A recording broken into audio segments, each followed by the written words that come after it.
And welcome to an especially fussy edition of Ben's Junk.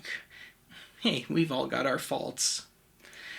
So this one's been in the pipeline for about 4 months now.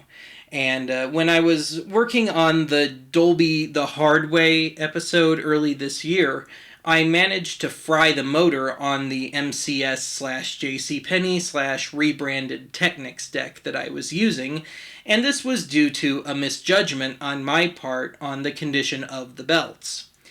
Thing is, that deck was the only one I had that recorded reliably.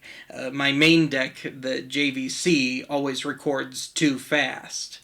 And the Penny's deck was the only Dolby-equipped deck I had to boot. So I went on the hunt for a suitable replacement, and one day I happened to stumble onto this Teac V-770 at a thrift store. And to give a little rundown, this was introduced, I think, in 1986. It was one of the first decks to employ Dolby HX Pro recording, so playback of those recordings is somewhat Dolbyized whether or not you have it on. And I believe this deck cost around $500 at the time. But getting back to my story here, Teac generally makes good stuff, and the store only wanted $9 for it. But the store I was at doesn't carry cassette tapes anymore. But I did what I could in the store. It powered up and it ejected, and so I took the gamble. I could reset things. So, sure enough, I got it home, and I found out very quickly that the main drive belt had completely turned to goo.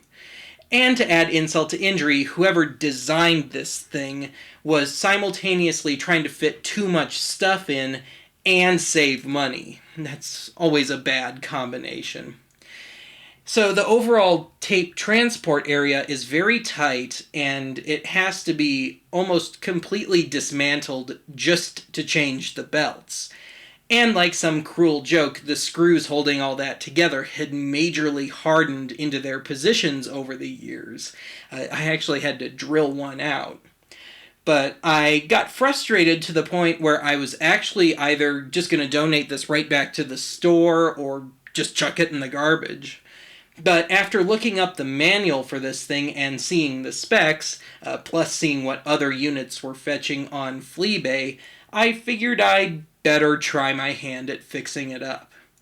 So what you're going to see now are a few pictures that I took in the process of working on this, so you can see what I was up against. Again, just to change the belts.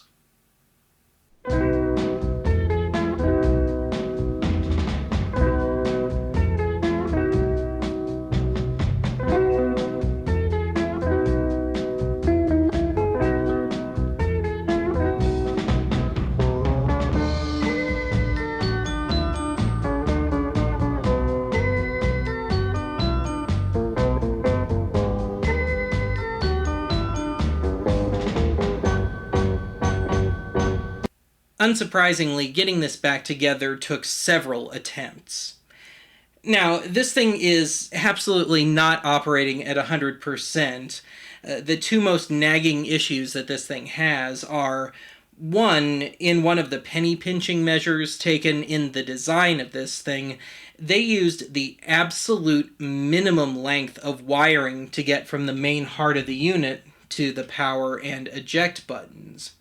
And there's a super small and virtually inaccessible circuit board behind those aforementioned buttons, and there's either a short in one of those wires or a weak soldering point in there.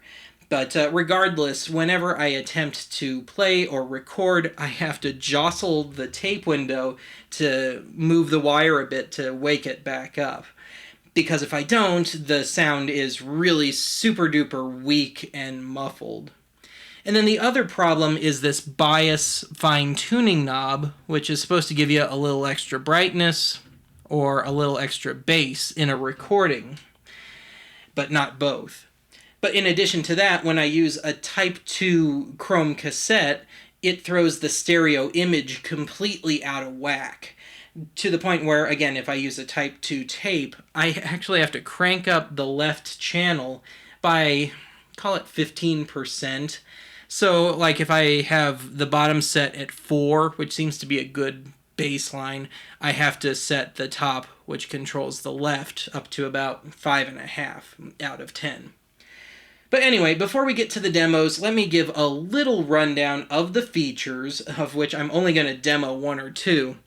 My big concerns here are recording and playback. But anyway, let's get through this. So starting on the left here, we've got the 2 buttons to control the counters. So let me play a little here. So right now it's just the classic 4-digit counter mode, but I can also make it become a clock.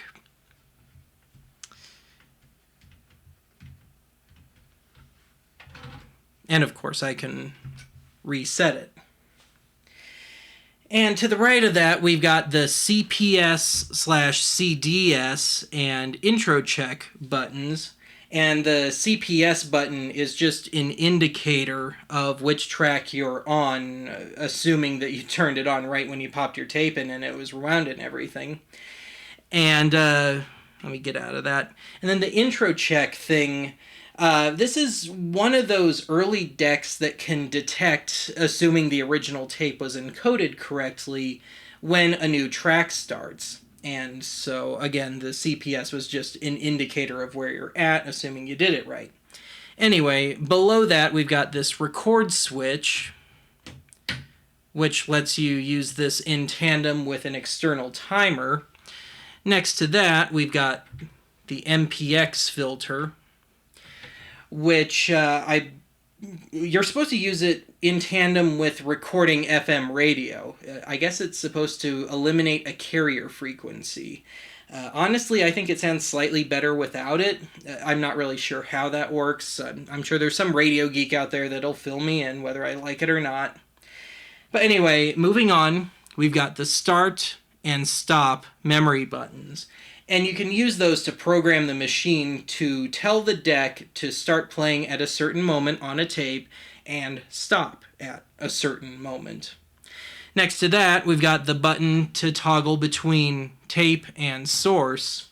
So during a recording, you can do an on-the-fly A/B comparison between what your tape will ostensibly sound like and a direct feed of what you're trying to record. Then below that, we've got the Dolby buttons. We got Dolby B and C, or none at all. And on the right, we've got the usual rewind, fast forward, play, stop, record. And then below that, the bias knob that I've already discussed. And then we've got a headphone jack here and the volume control for it. But anyway, finally, without further ado, let's do that demo voodoo that we do so well, and we'll call it a day.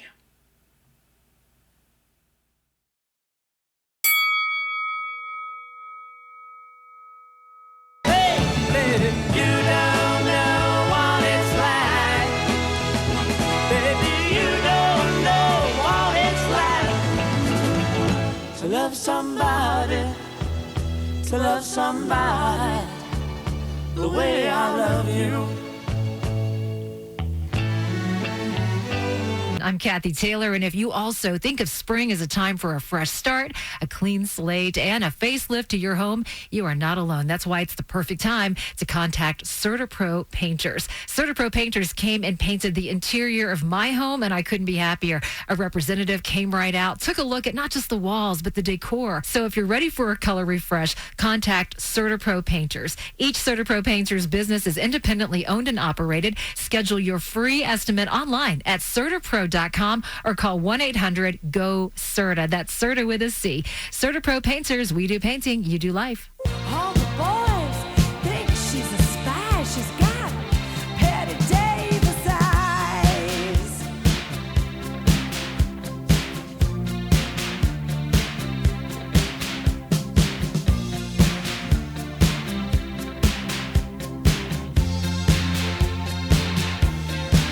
All the boys think she's a spy. She's got Patty Davis eyes.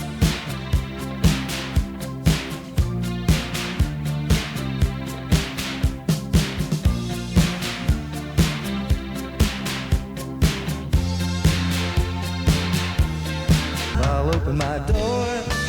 I'm charging no admission, and you can be sure I'll give you my hand. I want to grow up to be a politician and take over this beautiful land.